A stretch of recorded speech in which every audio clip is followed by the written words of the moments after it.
আজকে তোমাদেরকে পড়াবো জাতীয় কবি কাজী নজরুল ইসলামের লেখা আমি হব কবিতাটি।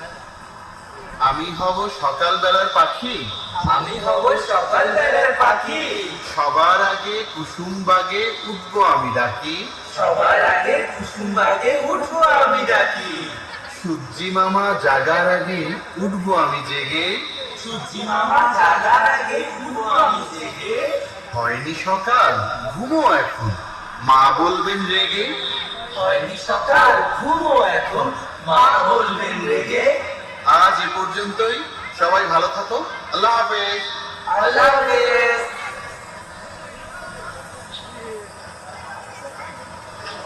আসসালামু আলাইকুম বাচ্চারা, কেমন আছো সবাই? আলহামদুলিল্লাহ, আপনি? আলহামদুলিল্লাহ, আমিও ভালো আছি। তো বাচ্চারা, আজকে আমরা পড়বো আরবি, ঠিক আছে? তাহলে সবাই আমার সাথে পড়ো, কেমন? আলিফতে আল্লাহ, আলিফতে আল্লাহ, বাতে বাইতুল্লাহ, হাতে বাইতুল্লাহ, তাতে তাকওয়া। তাতে তাকওয়া।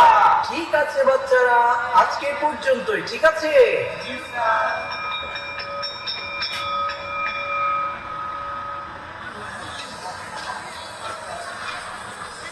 প্রিয় শিক্ষার্থীরা, আজকে ভার্সিটিতে তোমাদের শেষ ক্লাস।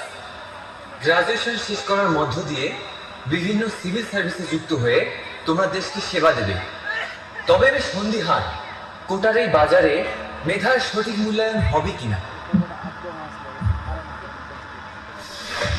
দেশ যখন এমন একটি সংকটময় মুহূর্তের মধ্যে চলছিল, ঠিক তখন সরকারি চাকরিতে নিয়োগের ক্ষেত্রে প্রচলিত বৈষম্যের বিরুদ্ধে সারা দেশব্যাপী শুরু হয় কোটা সংস্কার আন্দোলন।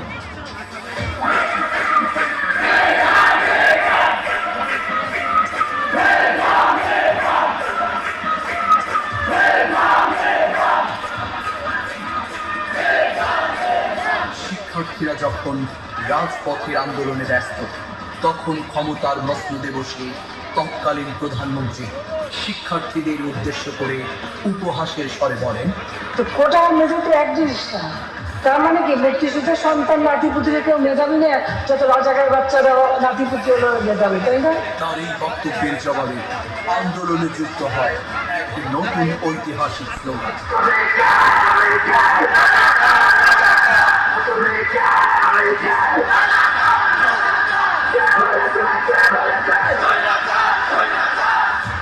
শিক্ষার্থীদের এই অহিংস আন্দোলনে সহিংস আক্রমণ চালায় সরকার দলীয় ছাত্র সংগঠন, ছাত্রলীগ সহ যুবলীগ এবং অত্যাচারী পুলিশ বাহিনী।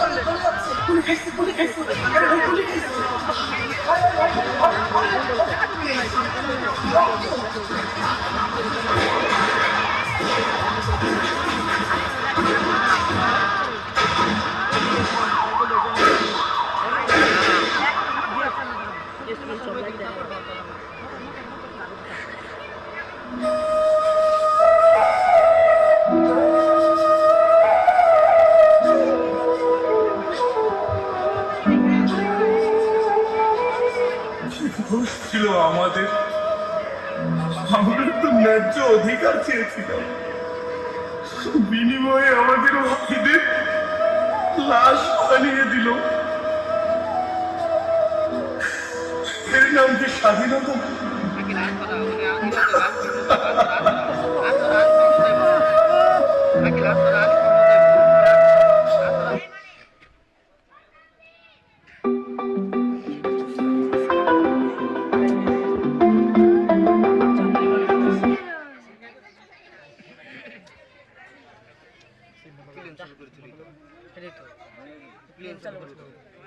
পড়েছে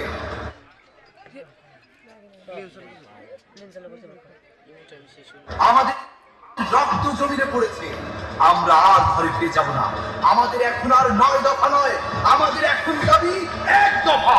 দফা 1 দাবি 1, স্বৈরাচারের পদত্যাগ। দফা 1 দাবি 1, স্বৈরাচারের পদত্যাগ। দফা 1 দাবি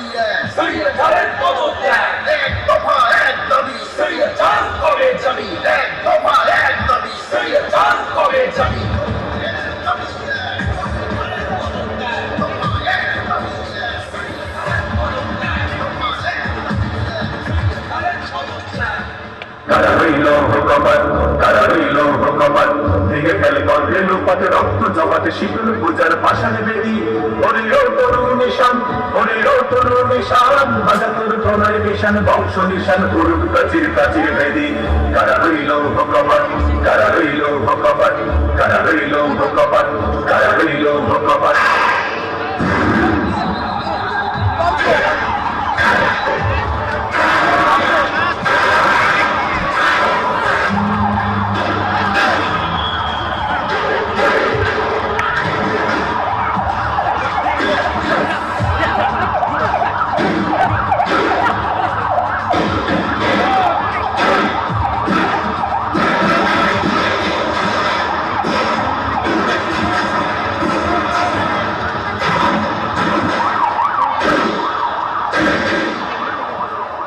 অবশেষে পতন হয় স্বৈরাচারী সরকারের, মুক্তি পায় বাংলাদেশ।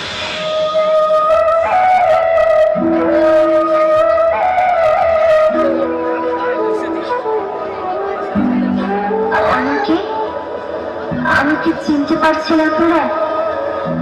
আমি আমি সেই ছোট্ট স্বামী যার চোখ দিয়ে গুলি ঢুকে মাথার পেছন দিকটা বের হয়ে গিয়েছে। আমার কি দোষ ছিল বলুন তো? আমি তো শুধু জানালা দিয়ে একটু বাইরে তাকিয়েছি। এটি কি আমার অপরাধ?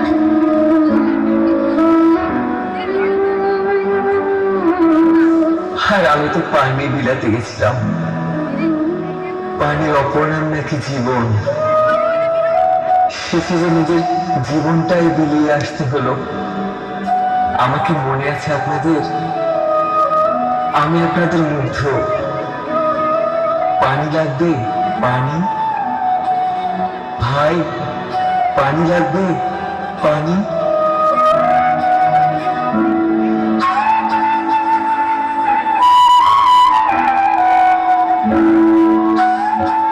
বাড়ি থেকে ফোন করে বলেছিলেন সামনে যাস না,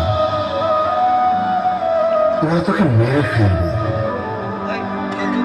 ছোট বোনটা কত করে বলল, ভাই তুই সাবধানে থাকিস। 11 তারিখ ওরা যখন আমাকে মারল, ওরা ভেবেছিল আমি হয়তো দমে যাব, কিন্তু আমি দমে যাইনি। আমার বুকে কেমন যেন একটা অদ্ভুত ঝড় তৈরি হয়েছিল। ওরা বোধ হয় ওই ঝড়টাকেই ভয় পেয়েছে। বুকের ভেতর তুমুল ঝড়, বুক পেতেছি গুলি কর।